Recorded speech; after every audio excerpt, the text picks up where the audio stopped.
Alors là voilà, la fameuse Kingroon KLP1, elle est arrivée dans son carton. Alors bon, le carton est un peu ébréché à un endroit, mais en fait tout va bien, vous verrez après, c'est vraiment rien. Donc première étape, il a fallu la sortir de son carton, cette imprimante.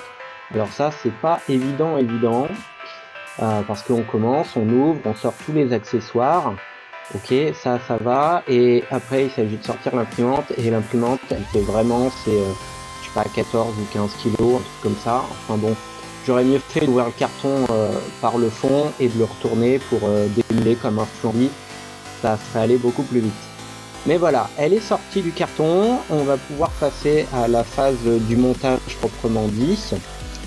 Et là en fait, comparé à mes précédentes imprimantes, la première, j'avais passé 15 heures à la monter. La deuxième, j'ai passé une bonne après-midi, 4-5 heures. Et celle-là, en fait, en 3/4 d'heure, c'est fait. Il n'y a vraiment pas grand-chose à faire.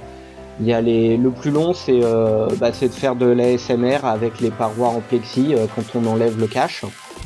Voilà. Et encore ça, on pourrait presque dire que c'est facultatif parce que si on imprime du PLA, il n'y a même pas besoin de mettre les parois, c'est même conseillé de ne pas les mettre ou de laisser ouvert parce que le PLA, si on l'imprime dans un environnement fermé, il va se refondre sur lui-même et ça sera pas bon. Après, quelques remarques sur cette imprimante. La qualité est là, hein. Elle est robuste, on sent que c'est solide. Toutes les pièces sont en métal, j'ai même passé un aimant dessus, c'est pas de l'aluminium mal moulé, hein, c'est du vrai acier. Donc elle est plutôt très bonne impression, en tout cas de l'extérieur. Après, clairement, je vais redire ce qui a été dit dans toutes les vidéos de cette imprimante. Pourquoi ils ont mis des vitres fumées, on voit rien dedans, ils ont même pas mis de lumière, ça va être une des premières modifications que je vais faire, c'est mettre de la lumière dedans. La vitre du dessus qui vient frotter sur le fil et le câble qui guide la gaine qui guide le filament, c'est juste nul quoi, il manque 1 cm, même pas, enfin bon. Donc pareil, je vais imprimer des cales, la vitre elle va se fermer plus haut, moi j'aime pas quand les trucs ils frottent les uns sur les autres, c'est pas gloop. Le support de la bobine derrière, je sais pas pourquoi ils l'ont pas mis 3 cm plus bas, comme ça au moins quand on ouvre la vitre, ça vient pas se caler sur la bobine. Pareil, je vais essayer d'imprimer une petite pièce là, juste histoire de le descendre de quelques centimètres. Après, franchement, l'imprimante est bien. J'ai imprimé 2 Benchy avec tout stock, hein. J'ai rien touché à l'imprimante. J'ai rien touché, c'est faux, j'ai démonté entièrement l'extrudeur après l'avoir bloqué avec un filament mal ficelé que j'avais rabouté.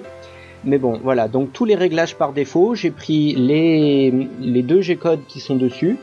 Donc il y a eu un premier Benchy qui est sorti en 25 minutes, qu'ils ont appelé Benchy Fast, c'est un Benchy normal aussi. Bon, je sais pas l'intérêt du normal, moi j'ai pris directement le Fast. Et le Fast, franchement, il est nickel, hein. J'ai rien à redire dessus. Tous les détails qu'on attend sont là, même dessous, si on regarde comme il faut, on voit l'écriture. Alors là, à la vidéo, ça ressort vraiment pas bien, mais moi, avec mes yeux, je vois l'écriture, donc la première couche, elle est bonne.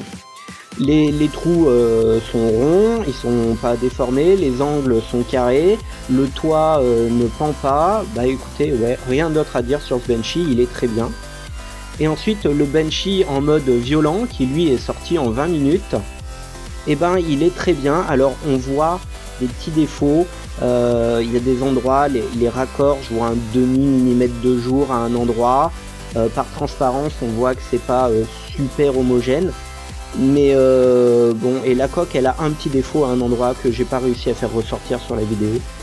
Mais franchement, non, très bien. Voilà, donc cette imprimante, pour dire la même chose que partout, elle n'est pas plug and play comme Bamboulab, c'est pas tu la sors et ça va être ultime, c'est tu la sors et c'est déjà pas mal, mais tu sens que à l'utilisation, il y a des petits trucs qu'il va falloir faire soi-même pour que ça devienne l'objet ultime. Donc voilà, pour tous ceux qui aiment bien bricoler, je pense que c'est très bien, et pour ceux qui veulent du plug and play, on a Bamboulab, hein, et puis voilà. Allez, salut tout le monde.